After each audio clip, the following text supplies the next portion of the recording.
इस सेमिनार में हाजिर हुआ ताकि मैं भी लोगों की बातों को सुनूं। जो कुछ मैंने लिखा बहुत मुख्तसर।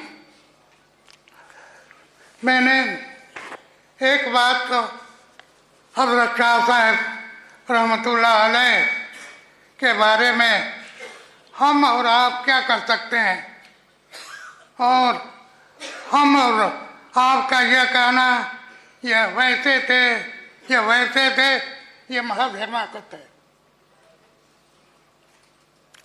अलबत्ता आपके देखना यह है कि जो उनके हम असर हैं वो क्या कहते हैं, उनके असातिज़ा वो क्या कहते हैं।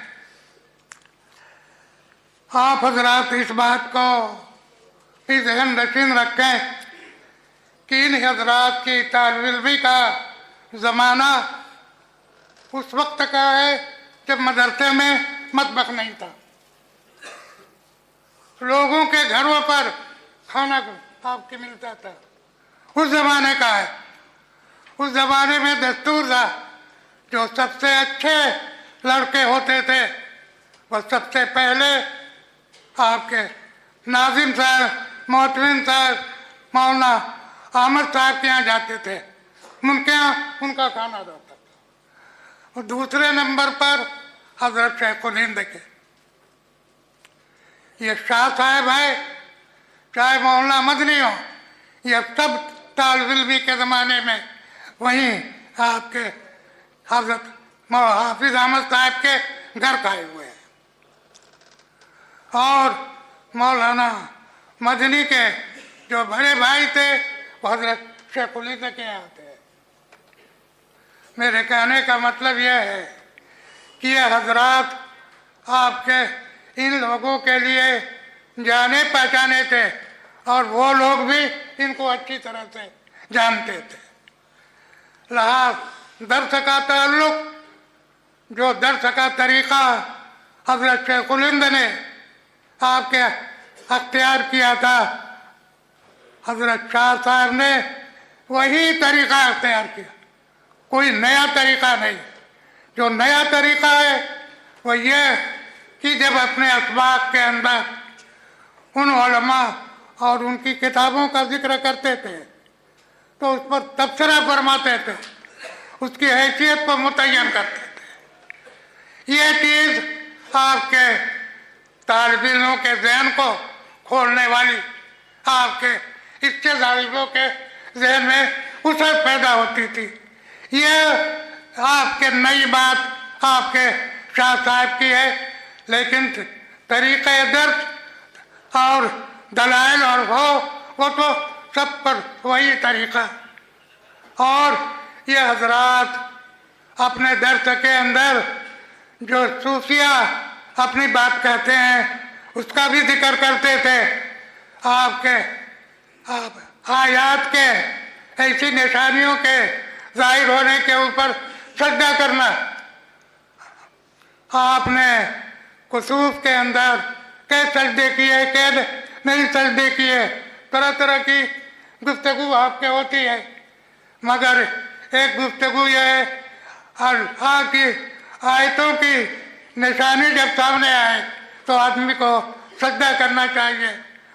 हज़रत मैमूना रज़ी अल्लाह ताला अन्हा हज़रत अब्दुल्लाह इब्न अब्बास की खाला हैं, नबी करीम अलैहिस्सलाम की अज़वाज में से हैं।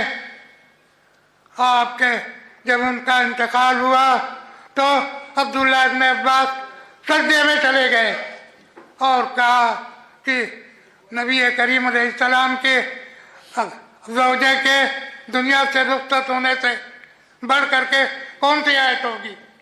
तो मतलब जो इस तरह की तमाम चीज़ें थी वह इन सब में शाह साहब की जो खासियत है, खुसूसियत है जो दूसरे में नहीं पाई जाती, उन किताबों के बारे में तबसरा। दूसरी बात जो मैं इसको ज़्यादा तफसील के साथ नहीं बयान कर सकता, मगर दूसरी बात मैं बयान करूँगा। शाह साहब रहमतुल्लाह को अल्लाह ताला ने उनकी तकदीर की बात है। वो ऐसे वक्त में आए, कादियानी मजहब आपके आया और उनकी सदारत के अंदर आया। जब शेखुल हदीस थे, सदर मुदर्रिस थे, उसके सिलसिले में उन्होंने अपने शागिर्दों की एक टीम तैयार की, खुद किताबें लिखी, उन लोगों से भी किताबें लिखवाई और उन लोगों ने किया। अब आप ये देखिए, इसकी बुनियाद पर इन उलमाए देवबंद में लिखने का कोई रिवाज नहीं था। इनकी वजह से इन किताबों के लिखने के बाद लिखने पढ़ने का रिवाज हुआ और जब इन्होंने लिखना पढ़ना शुरू किया तो उसको कहाँ पर शाया कराया जाए। उस जमाने में सिर्फ दारुल मुसन्निफीन आजमगढ़ एक था, लेकिन वहाँ पर खुद वहाँ के लोगों के मज़ामीन आपके काफ़ी आते थे। यहाँ के मज़ामीन कहाँ से आपके लिखे गए। उस वक्त अब उन लोगों के जहन में आया कि हमको भी एक प्लेटफॉर्म मिलना चाहिए और नदवतुल मुसन्निफीन इसी बुनियाद पर कायम हुई और लोगों ने लिखना पढ़ना शुरू किया। इन तमाम चीज़ों का फ़ायदा हजरत शाह साहब रहमतुल्लाह अलैह को मिलेगा। ये सब उनके आसार में से आपके अब मैंने यह लिखा और जहाँ तक उनकी इल्मी हैसियत है उसमें मैंने सिर्फ मौलाना शब्बीर अहमद उस्मानी का एक मकूला नकल किया है।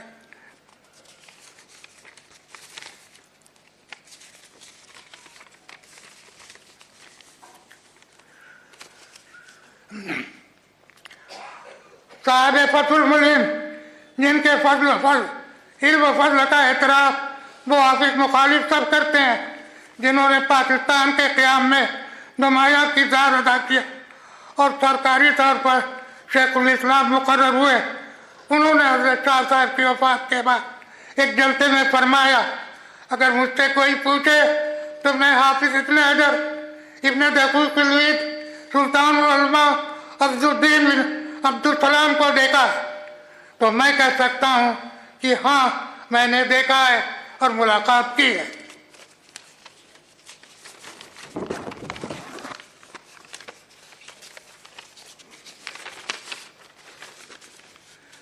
मेरा यह कहना तशबीह इख्तियारे के तौर पर बिल्कुल सही है, क्योंकि इन हजरात की जो खुशियात थी वह सारी खूबियाँ इकट्ठा होकर हज़रत शाह साहब में मौजूद थी।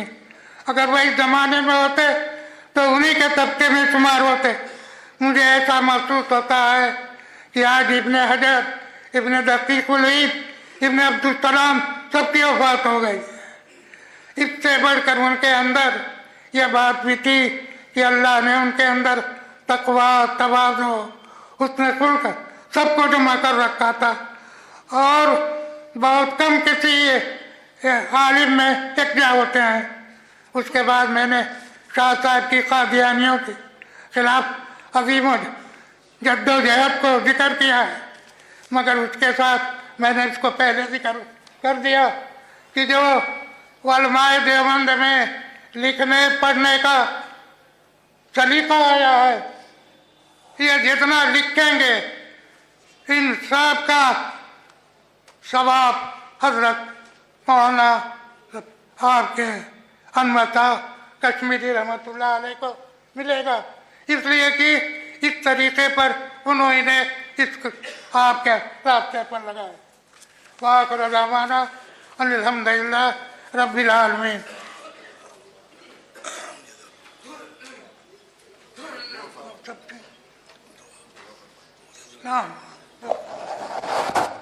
इस दुआ के लिए तो कुछ मखसूस लोग होते हैं, वो लंबी दुआ के लिए होते हैं।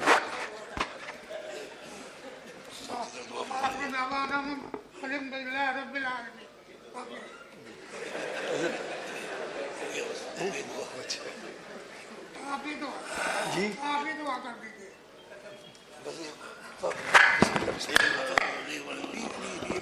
ये तो इसमें बिस्मिल्लाहिर्रहमानिर्रहीम अल्लाहुम्मा सल्लि अला सय्यिदिना मुहम्मद व अला आलि मुहम्मद कमा सल्लैता अला इब्राहीम व अला आलि इब्राहीम इन्नका हमीदुम मजीद सुब्हान रब्बिका रब्बिल इज़्ज़ति अम्मा यसिफून व सलामुन अलल मुरसलीन वल्हम्दुलिल्लाहि रब्बिल आलमीन बिरहमतिका या